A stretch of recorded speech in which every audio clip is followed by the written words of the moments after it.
Neste vídeo, nós vamos falar sobre as 5 doenças neurológicas degenerativas mais comuns. Durante o vídeo, você vai conhecer o mal de Alzheimer, o mal de Parkinson, a esclerose lateral amiotrófica, as miopatias e a atrofia muscular espinhal.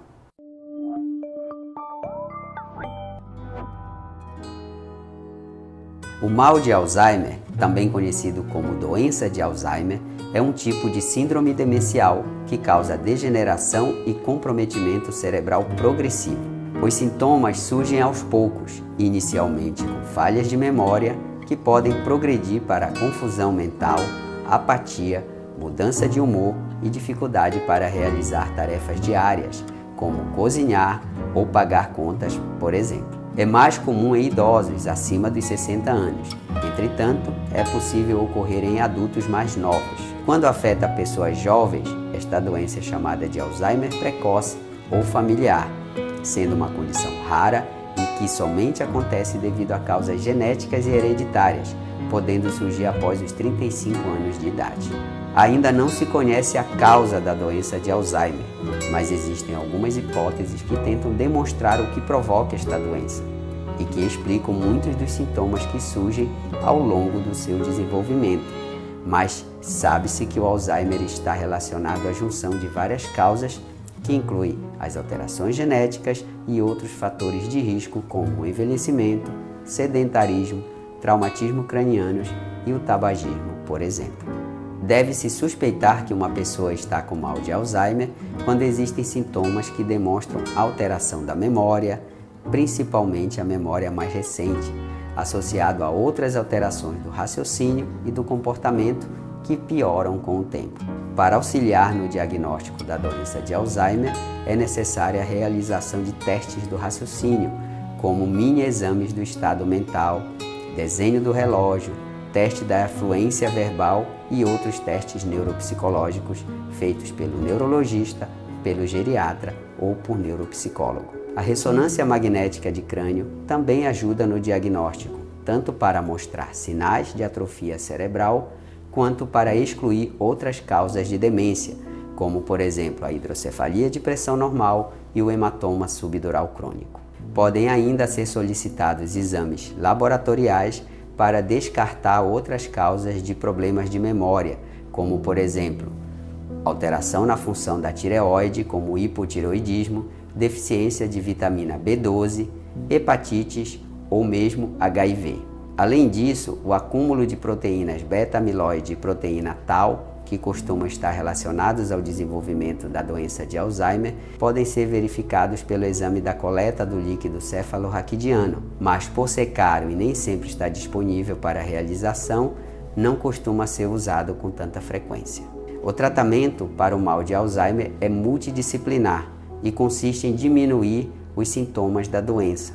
Contudo, esta enfermidade ainda não tem cura. Para o tratamento, faz-se o uso de medicamentos como a donepezila, a galantamina, a rivastigmina e a memantina, além de estímulos com a prática de fisioterapia, terapia ocupacional e psicoterapia. Vale ressaltar que nos últimos anos, o uso de derivados da cannabis tem mostrado efeitos benéficos em pessoas com doença de Alzheimer, para as quais o tratamento medicamentoso e complementar convencionais já não mais estão surtindo melhora. Os aspectos da doença que mais têm mostrado melhora com o uso do canabidiol são a memória, a linguagem, o comportamento e o sono. A resposta costuma variar de pessoa para pessoa e o tratamento deve ser mantido por um período prolongado de tempo. Para conhecer mais sobre o mal de Alzheimer, assista um vídeo sobre este problema específico aqui no canal.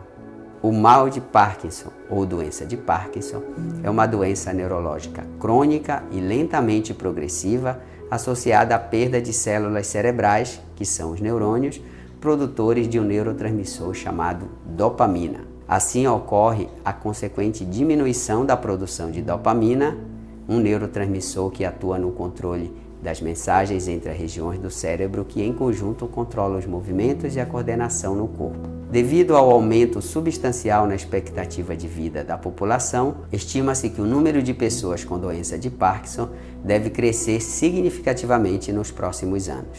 Apesar de ser mais comum após os 65 anos, existem sim pessoas diagnosticadas com a doença em faixas etárias mais jovens. Estima-se que cerca de 4% das pessoas que têm doença de Parkinson são diagnosticadas antes dos 50 anos de idade. Os principais sintomas do mal de Parkinson são a rigidez, a lentificação dos movimentos, que é conhecido como bradicinesia, o tremor, que ocorre principalmente quando a pessoa está em repouso, sintomas não motores, problemas do sono, constipação intestinal, perda do olfato, queda de pressão quando a pessoa fica de pé, por exemplo. O diagnóstico é feito por meio da observação da evolução dos sintomas, normalmente associada à doença, e juntamente com a observação de um médico especializado, faz-se análise do histórico médico do paciente.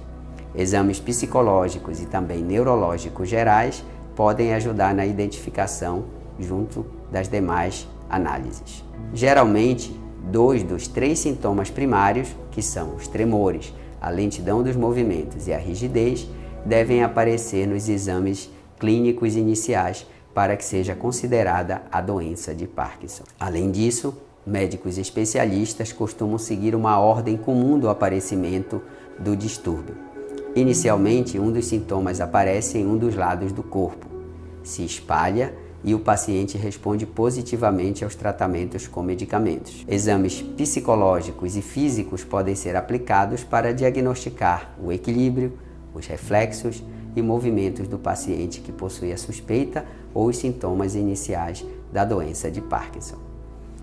Exames complementares, como a ressonância magnética de crânio com pesquisa do nigrossoma e Doppler transcraniano com estudo do mesencéfalo, e a cintilografia de perfusão com TRODAT auxiliam a diferenciar a doença de Parkinson de outras causas de parkinsonismo. O tratamento da pessoa com doença de Parkinson tem como objetivo obter o controle dos sintomas e proporcionar maior qualidade e longevidade à vida.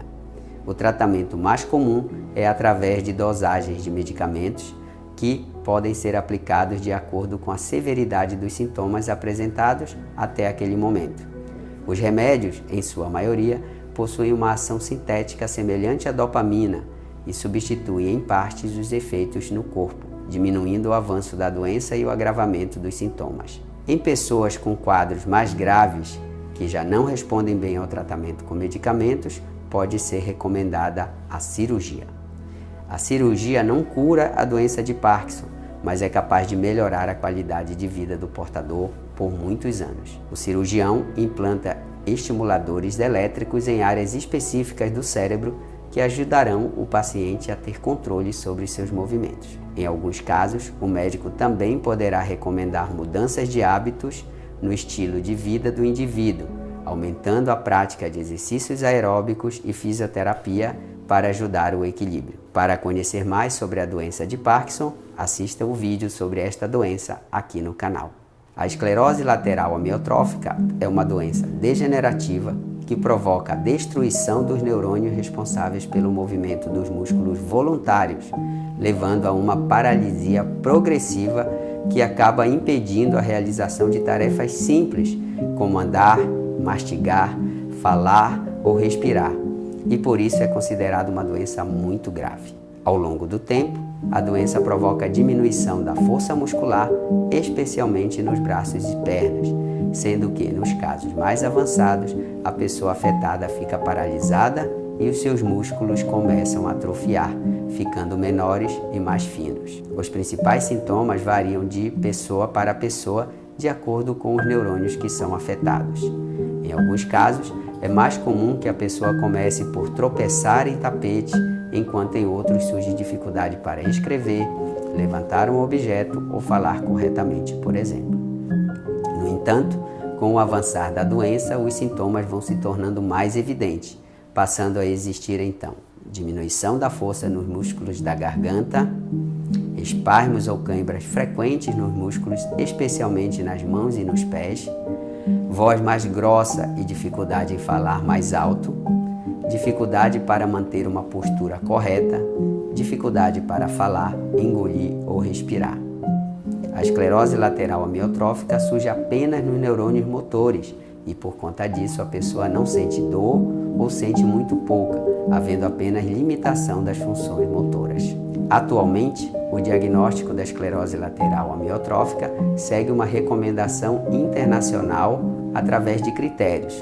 Para tanto, utilizam-se os seguintes critérios: história clínica de fraqueza muscular progressiva e o exame neurológico com a evidência de fraqueza e perda de força, atrofia muscular, fasciculações, reflexos vivos ou exaltados, sensibilidade preservada e o exame da eletroneuromiografia feito na cabeça, nos membros superiores, membros inferiores, músculos abdominais e nas costas. Dos exames complementares, a eletroneuromiografia é o mais importante, pois ela identifica a perda dos motoneurônios e demonstra a presença de desnervação ou sinais de reinervação que são os responsáveis pela fraqueza.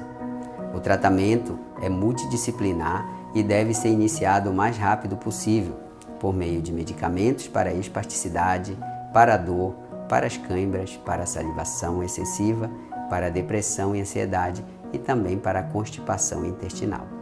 A fisioterapia, o suporte ventilatório, a terapia ocupacional, a fonoaudiologia, o acompanhamento com nutricionista e psicólogo também são muito importantes para o tratamento e para que a pessoa possa ter qualidade de vida. Estudos têm mostrado efeitos benéficos dos derivados da cannabis em pessoas com esclerose lateral amiotrófica. Apesar de ainda não haver cura, o tratamento com fisioterapia, com remédios, principalmente o riluzol, ajudam a atrasar a evolução da doença e a manter o máximo possível de independência para a pessoa em suas atividades diárias. Para conhecer mais sobre a esclerose lateral amiotrófica, assista o vídeo específico sobre esse tema aqui no canal. A miopatia é uma condição genérica de acometimento muscular na qual as fibras do músculo esquelético são acometidas por disfunções de diversas causas. Por apresentar um amplo espectro clínico para tratar corretamente a pessoa com miopatia, o médico precisa coletar informações desde o início da investigação. Essa patologia é classificada em 4 principais tipos, sendo que o tratamento e o prognóstico dependem dessa classificação. A miopatia acomete cerca de 5 pessoas a cada 100.000 pessoas por ano, e a prevalência atual pode variar de 15 a 33 por 100.000 habitantes. Embora os músculos esqueléticos sejam o principal alvo, as miopatias inflamatórias são uma doença sistêmica e também podem afetar a pele, os pulmões e as articulações. Existem vários tipos de miopatia. A miopatia congênita, que não tem caráter degenerativo e se manifesta no recém-nascido por meio dos sintomas de hipotonia, hiporreflexia e fraqueza muscular generalizada. A distrofia muscular também é hereditária, mas desenvolve-se de maneira degenerativa e precoce, que leva rapidamente à limitação dos movimentos. As principais formas de distrofia são a distrofia muscular de Duchenne e a de Becker. A distrofia miotônica, na qual o músculo se contrai e permanece rígido por um tempo prolongado, fenômeno conhecido como miotonia. E a miopatia inflamatória, que tem caráter autoimune e é adquirida ao longo da vida. As principais manifestações são a dermatomiosite e a polimiosite, sendo que a primeira pode apresentar lesões cutâneas. As miopatias podem ter causa hereditária ou mesmo adquirida. O diagnóstico é feito por meio dos dados da história clínica, do exame físico, dos exames de imagem, da eletroneuromiografia, de exames de laboratório e, caso necessário, da biópsia muscular. O tratamento é feito por meio de medicamentos, principalmente os corticosteroides, através da fisioterapia, de massagens e cirurgias quando necessário. Quanto mais precoce for o tratamento, melhor o prognóstico e a qualidade de vida da pessoa. Para conhecer mais sobre as miopatias, assista o vídeo sobre este tema específico aqui no canal. A atrofia muscular espinhal é uma doença genética rara que causa destruição progressiva das células nervosas do cérebro e da medula espinhal, células estas que controlam os movimentos musculares do corpo, como falar, andar, engolir e respirar, levando a uma fraqueza ou atrofia muscular. É causada por uma mutação no gene de sobrevivência do neurônio motor 1. Este gene é responsável pela produção da proteína de sobrevivência do neurônio motor, SMN, que mantém a saúde e a função normal dos neurônios motores.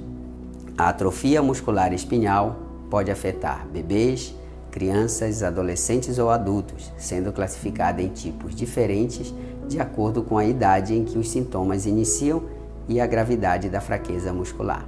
Os sinais e sintomas variam de acordo com a faixa etária da pessoa acometida e se caracterizam principalmente por perda progressiva da função motora, como andar, falar, sentar e mesmo respirar.